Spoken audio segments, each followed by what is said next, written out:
Spring is calling in Newport. Trade the Sunday scaries for ocean views, fresh air, and just a slower pace.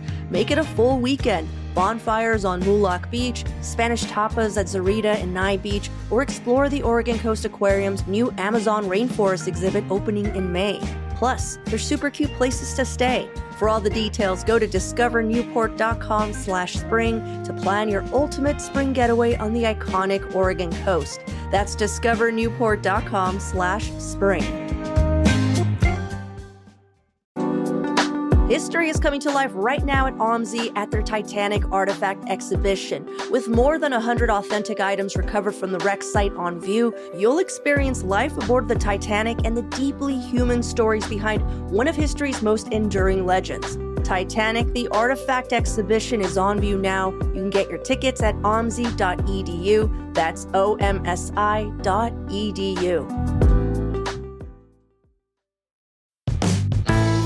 This is CityCast Portland.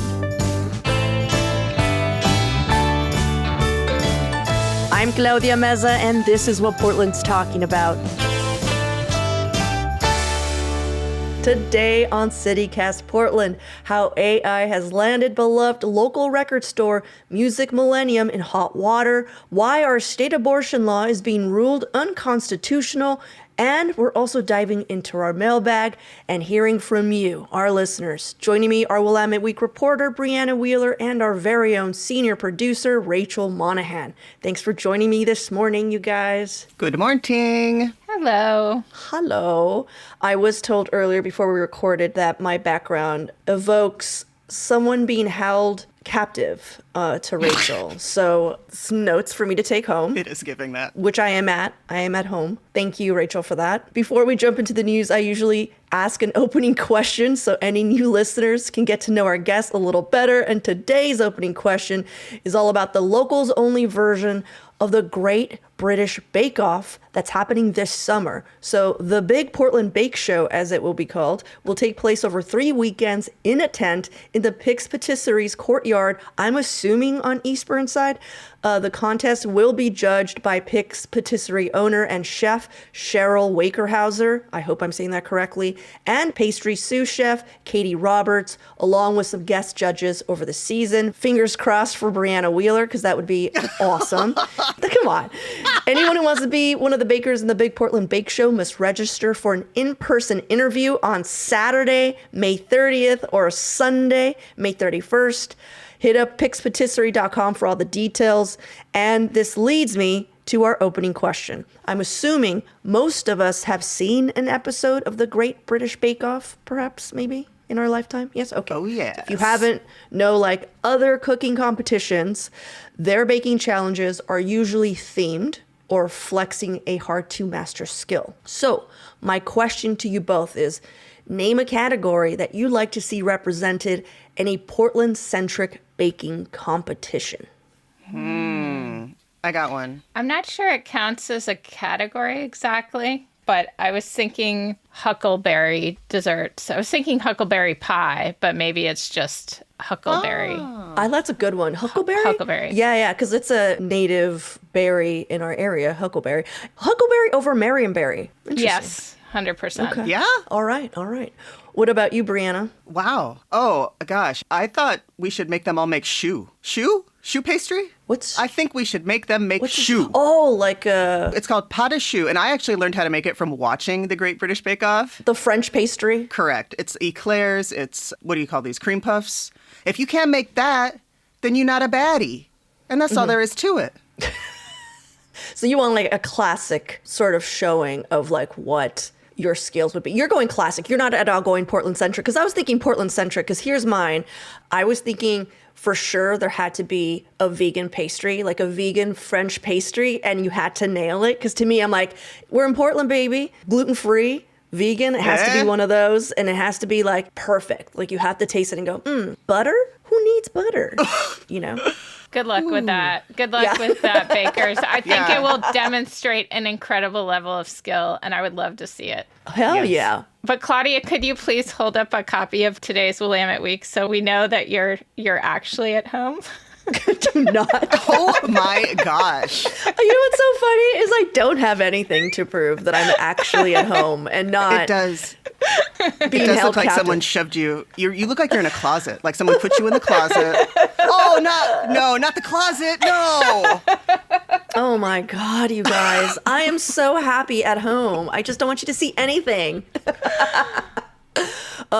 Just a quick reminder that 503 Day is once again happening this year. It lands on a Sunday, and it's going to be held yet again from 1 p.m. to 6:03 p.m. downtown at Enkiday Alley. We're not going to be hosting it this year, but we will be in attendance. On to the news of the week. Brianna, you've got a crazy story to share. AI meets the largest and oldest record store in the Pacific Northwest, which I just found out about. I didn't know Music Millenium was like the oldest store in the area, like older than Seattle stores. So anyhow, what is going on? Yeah, I mean, it's so real. It's like this intergenerational drama is happening, and it's playing out in this story by my love, Rachel Saslow. All right, so Music Millenium, this iconic, seminal record store of the Pacific Northwest, plans this listening party for this longtime Portland musician, Brandon Carmody, right? CD release party is supposed to happen April 13th. The new album is called AI, but it's canceled at the last minute after uproar on social media called out the fact that the music was in fact created. It's not just called AI, it was created with AI. But it's going to get gray though, because it's only partially AI created. Carmody wrote lyrics and melodies, and then AI software made those prompts into songs. Yes. Okay. Well, not just backing tracks, even the vocals. The vocals are AI generated. What? Which so he's in not Portland. singing? He's not singing. Okay. He is writing lyrics and melodies and then feeding them into AI. So, Music Millenium, like they do, they post announcing the show. Immediate social uproar. Immediate. People are going up against the use of AI. Commenters are telling Music Millenium that they're disappointed in the store, straight up.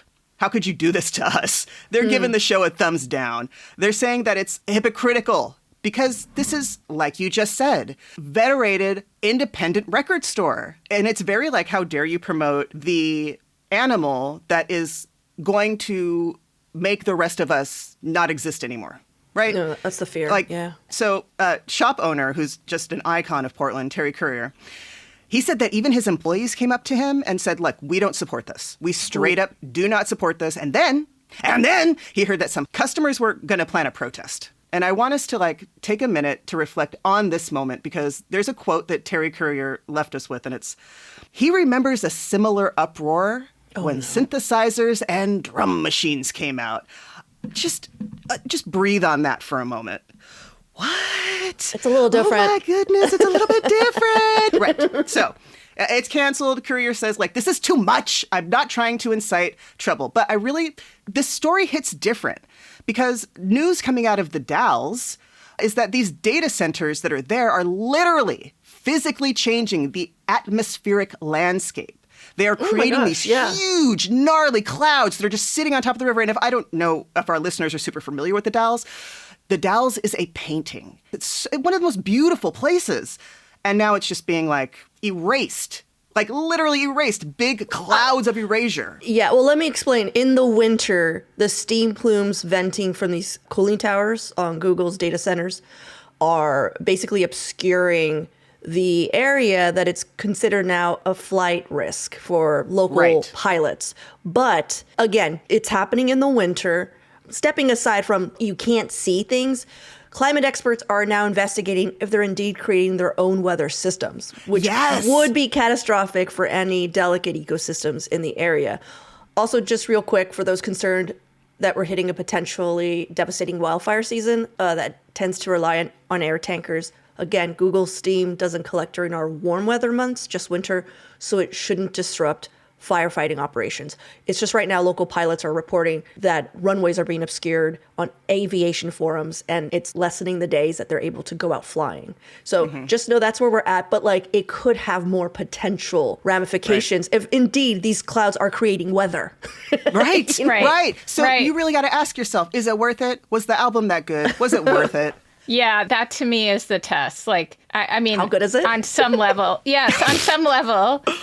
If we can have a machine make music that we absolutely adore, then maybe it can be considered some kind of art. Though, of course, the environmental impacts of using AI and therefore the data centers adds a different level of things to that. But anyway, do you like the music, Brianna and Claudia? No. Well, here's the deal. AI music, saying AI music, do I like it? It depends, right? So let's listen to this clip. So this is Brandon Carmody's, an excerpt from his AI album. Door scans my heartbeat, fridge orders food, every little choice already chosen for you. We build a brain from broken sleep. Okay. Take it away. Here's the deal. Julia, why are you playing? Julia was loving this. Okay, we're good, Julia. Thank you. Upsetting. So upsetting. Sorry, 5 seconds. I was like, play 5 seconds. And Julia's like, oh, no, the build up. You must get to it. She's fist pumping in the back. Yeah. The song is also called AI. I do want to, just going back to the owner Music Millennium's argument of like, hey, people were saying this about synthesizers or whatever. Yeah, because it was adding to the lexicon of like music tonality and like to the art form. It was creating new sounds. This is the same shit we've been hearing for fucking ever. All I'm hearing is like, he didn't have to pay musicians. He didn't have to do it. Is cloying the right word for this music? That's a really good word for that. It's a little nails on the blackboard, or can I take off my earphones? This is what I'm saying. Respect to artists, respect to creators, but this cannot be the end game. Why would this be preferable to collaboration? I will tell you why. Maybe it's because nobody wants to work with you. Like, no shade, and I'm definitely not casting aspersions, but like, we're in Portland. This city is full of musicians. Like, how bad is it that you can't make a record with nobody in this town? Not nobody wants to work with you. You work with a computer. Oh my Come God. on now. Was it worth it? Now, is AI slop always unworthy? See, that's what I'm saying. All that being said, I have to admit that BBL Drizzy, an AI enhanced track, it's a diss track made a couple years back by producer Metro Booming, was a complete banger. It was making fun of rumors that rapper Drake had a Brazilian butt lift. It was produced, again, by an Emmy-winning producer, but still, I was very surprised. It featured AI vocals, and it was so good. Can we maybe hear that?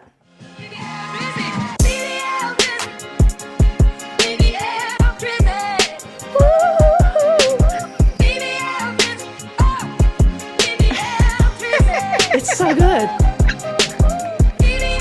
Oh, bass coming in.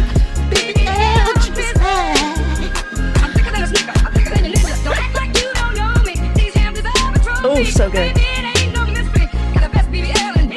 Best BBL in history. Best BBL in history. What you heard, again, Metro Booming produced all that. What was AI were the vocals. I mean, night and day to me, but also still AI. Still, someone's local community, like how much water was used for that amazing punchline. For a punchline. Yeah. Also, if you missed out on the 2024 Metro Booming and Kendrick versus Drake feud, like pretty much everyone in my team seems to have, you're in for a treat. Go on the internet. It basically culminated into Kendrick's Super Bowl performance, and it produced some of the best rap music in over a decade. That is also a takeaway from today's segment about AI. That's all I'm going to say. We're not hating hard enough. Rachel, what did you think? I feel like, clearly biased here. I mean, it was not cloying. It was not nails on the blackboard. There's maybe hope for AI in music, as sad as that is to say. So. Oh, wow. Verdict. Verdict. I want to hear from our listeners. What do you think of AI in music? I mean, I think immediate gut is like no AI in any art form, but like AI enhanced, AI, supplied certain things. Because, AI exists in everything now.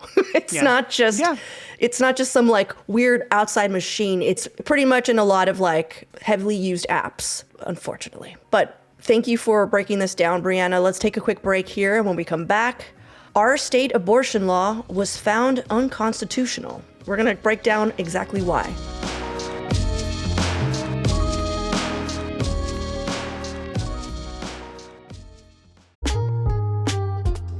If you're anything like me, March is the time that you start dreaming about shaking off the rainy weather and getting outside to enjoy our beautiful state. Whether that means sipping Pinot in wine country or disappearing into the forest for a weekend reset, that's where Cascadia Getaways comes in. Locally owned and based here in Oregon, they offer vacation homes from the coast to Mount Hood and beyond, making it easy for you to actually get out and explore this incredible region. Plan your next Oregon escape at CascadiaGetaways.com and use the code CityCast2026 for a special discount. I know many of us are looking out for more ways to be climate conscious, and while many people install solar panels on their homes, millions of renters, condo owners, homes with shady roofs, even small businesses who want to go solar but simply can't install panels are sidelined. Cascadia Community Energy is changing that, eliminating barriers by connecting people to clean, local energy for their homes and businesses through the Oregon Community Solar Program. A community solar is designed to give everyone access to local solar farms without buying the panels. So if you're wondering if you can access discounted local solar farms, Cascadia is now serving the entire PGE service area. With no installations and no termination fees, this is solar made simple. Go discover how you can make an impact and save on your power bill at CascadiaCommunityEnergy.com. That's CascadiaCommunityEnergy.com. So a federal judge has sided with Oregon Right to Life, one of the largest and most active conservative PACs, by finding that a 2017 state law that mandates health benefit plans cover abortion and contraception violates the U.S. Constitution. I'm relying on reporting from Maxine Bernstein from the Oregonian and Conrad Wilson from OPB. So on Tuesday, U.S. District Judge Mustafa T. Kasubai said in their brief that the Oregon Reproductive Health Equity Act threatens the fundamental protection of free exercise of religion under the First Amendment because it is not neutral. Now, here's where the word neutral and the current ruling gets tricky, because the law as written already allows employers an exemption to not cover abortions and contraceptives if it violates their religious beliefs. Also, this isn't the first time Oregon Right to Life has tried to bring down that law. In 2024, the group's then lawsuit was dismissed after a different federal judge found the group was not affiliated with any religious practice or institution and does not have any religious requirement for being an employee or director. Therefore, they do not qualify for that exemption. So this lawsuit was basically just for them, like Oregon Right to Life saying, we don't want to have to adhere to this. So this initial ruling is just temporary. It doesn't mean the Oregon law has been officially stricken down, but it does mean, since it's been found unconstitutional, a lawyer now from Oregon Right to Life can now ask the judge to strike down the entire law. The judge could also just order the state to broaden its definition of a religious employer that could include groups like Oregon Right to Life in exemptions to the law.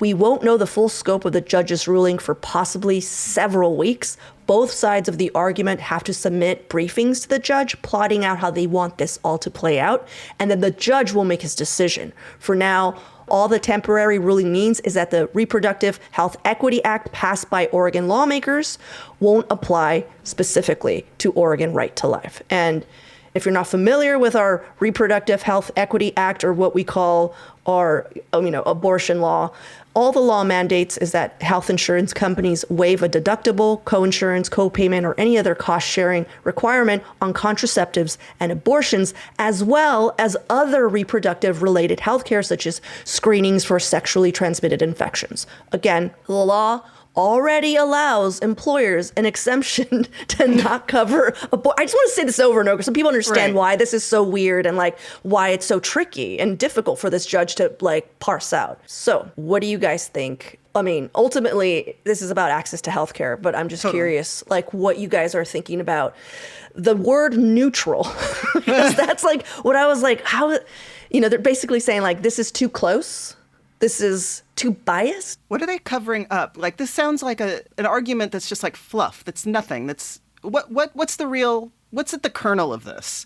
What is the superficial BS? I mean, it is a political gain in a sense for conservative groups. Essentially, this law is one of the strongest in the nation. Like Oregon was kind of at the forefront of figuring this out. They passed this law to protect, in case anything happened in the federal side of things, that at least Oregonians would be protected, that their access to healthcare would be protected. And so I think that this has been something that conservative groups have been wanting to strike down as also like, see, you can't do this to other states. They're trying to set a new precedent. Yeah. It's just interesting. Like, the issue for me is like how far, say, my sincerely held religious beliefs would extend into your lives. And the issue is like, I forget the term now, I was just looking for it, but like the health benefit plans. It feels like the sincerely held beliefs of a benefit plan would be to cover as little of the costs of health insurance as possible. And I know that's not what's at stake for the people who brought this suit, but like it always is striking to me that if we're talking about healthcare coverage, like there is always this issue of who covers the cost of healthcare. And here it goes to, you know, they have religious objections to abortions. But how far should that go? Yeah. And I agree. Ultimately, like, this is about access to healthcare, and reproductive rights somehow being politically tied to healthcare is so scary and dumbfounding that Margaret Atwood actually wrote a best-selling novel about it.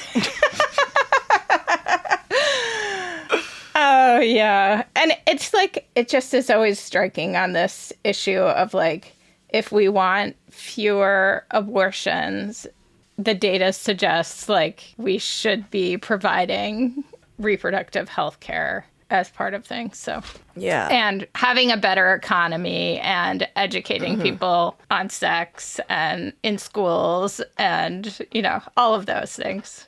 Yeah. Like, basically, I feel like a lot of people's minds get blown when they find out all that entails reproductive health care. You know, like the woman's body. Yeah, how does this affect men at all? Like, just say you hate women. Just say it. It's crazy because then, like, when it comes down to, you know, their loved one having an issue in their journey of trying to have a baby, and when they need support that they thought was, like, against their religion at that point to save their loved one, that's when things are like, oh, wait, I didn't know it was that. It's like, it's healthcare. It's healthcare. It's keeping people alive. Okay, whatever. So I guess the panic mode right now is like, hey, this isn't looking too bad. This isn't looking too bad. We're okay. Governor Tina Kotek is like, I've got this. We're going to fight this. We're going to be fine. But of course, Oregon Democrats and most people who understand healthcare are just like, we're getting into a weird argument where we're saying that employers or insurers denying healthcare is religious expression or it's about free speech. And it's not. You know, so that is also something that that Pandora's box has now opened. So I guess we'll see what the judge rules. Well, let's take a quick break here. And when we come back, we're diving into our mailbag.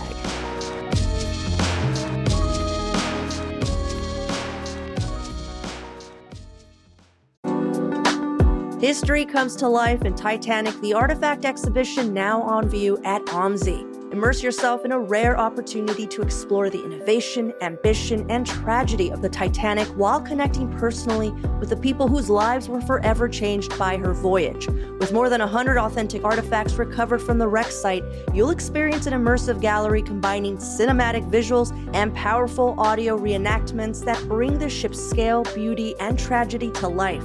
There's also an optional VR tour for a deeper, more interactive exploration. Titanic, the Artifact Exhibition is on view now. Get tickets at omsi.edu. That's omsi.edu. All right, Rachel, what do you got for us? Well, it's time for my favorite segment on the show, hearing from you, our listeners. We got a note on yesterday's show from Chris S., who identifies as a climate activist following the Interstate Bridge project. He says he enjoyed our coverage of Vancouver City Council's objections to the project and agrees that light rail should run to Liberty Square in downtown Vancouver and not stop at the bridge. Here's what he says, quote, "But I want to call attention to another misconnection. The current design for the bike pedestrian path also ends at the waterfront, 90 to 100 feet in the air. But unlike the transit station, the path has no elevator service, and people biking or walking will be expected to use a half-mile-long spiral to the ground. What? Yeah. So dumb. Yes. That makes me want to fight. Yeah. I mean, this is better than I thought. I thought they were going to have to throw their bike down and then hopefully run down and hopefully get the elevator, run down and catch it. Yeah, there's no elevator access where the pedestrians and cyclists come off the bridge. So, all right. Well, moving on to a note from Kevin N. on the Monday show. Our contributor, Alex Frayne, was laid off from his job at Portland Monthly after it was sold. And Kevin N. had this to say: I was sad to hear about the changes. My next email is to let them know I'm canceling if they don't hire their contributors back. But 2 thoughts for Alex. Get a bunch of other writers, editors together and form an independent media company like 404 Media did after Vice imploded. 2, CityCast should create a specific food and drink section headed by Alex. Keep up the great reporting. I think that's a great idea. Kevin N. We'll pass that along to our boss's bosses. I'm all for us having a food and drink section. I would love that. I feel like we need it in Portland. You know, our outlets are dwindling and our restaurant industry really needs the support right now. So the more people covering food and drink in Portland, the better for our cultural ecosystem. I said it.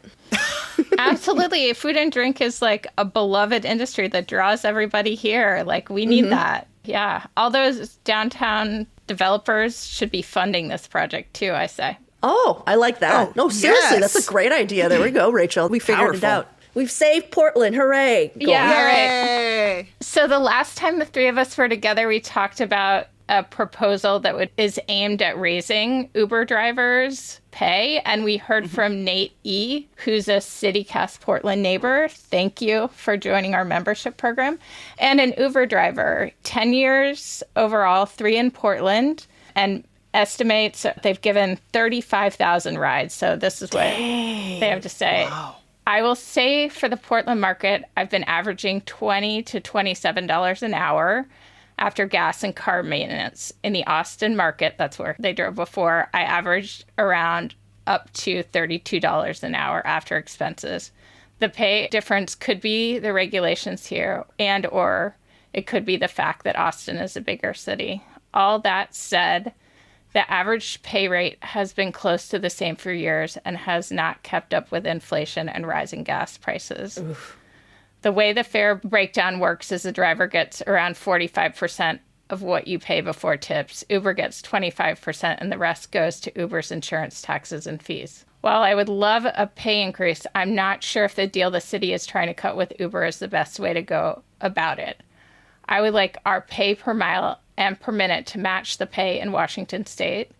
Also, if the city wants to fight for something extra, some PTO time would go a long way for me personally. Nate also says they've been recommending our show to riders. Thank you so much for doing that. Yay. And thank you for writing in with that note on how this policy could affect you. Yeah. I'm surprised that Nate is down for what Seattle has done because of the feedback other Uber drivers have given about how it's not working for them. So that is interesting feedback that he's like, I would like that though, you know, but it makes sense. Like, oh, but getting paid a living wage, that sounds nice. Yeah, I think there's some ambivalence from Nate on it, but open to the idea. Interesting. Also, Rachel, I know you have some bumper stickers.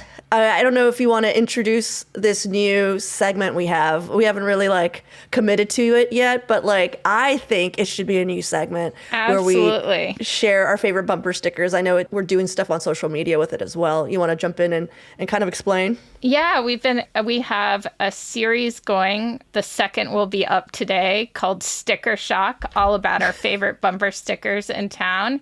You can find us at CityCast PDX on social, specifically Instagram. And this week we have a theme going. I wanted to share a few of our favorites. The first is a car that has a classic, to my mind at least, classic Portland pairing. I'd rather be listening to honking with I'd rather be riding public transit. Yes. A lot going on there. Fantastic. Oh, my postmodern poetry, that was. Yeah. And this one I thought of as competing with the example you brought up last week, Brianna, just like pulling on the heartstrings. Honk if you're lonely tonight. God. I feel like Ouch. that is kind of goading someone. Basically saying, if you honk, you're lonely. If you honk, you got no one. Yeah. Yes. Nobody loves you. Honk if no one loves you. Honk if no one loves you. Honk if you're dying alone. Sorry. That's the new CityCast bumper sticker right there. Listen to CityCast on the bottom. Honk if you're dying alone. It's like you're about to honk and you're like, wait, no, come on now.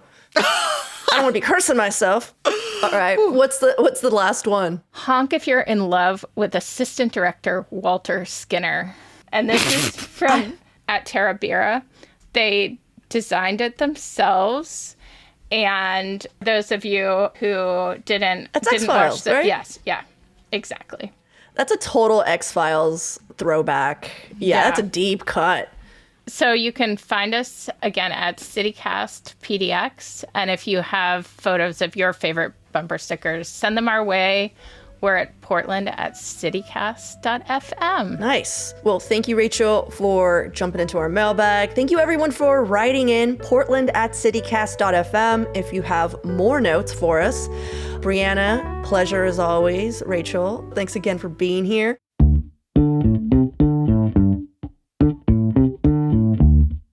That's all for today here on CityCast Portland. Thank you so much for listening. If you enjoyed the show, share it with a friend, rate, leave us an amazing review. And don't forget, you can support this show and get great perks by becoming a CityCast Portland neighbor. Just visit membership.citycast.fm. We'll be back tomorrow morning with more from around the city. Until then, see you at Slim's. Also, we're not AI. I can confidently say that. We are not AI enhanced. I think we sound better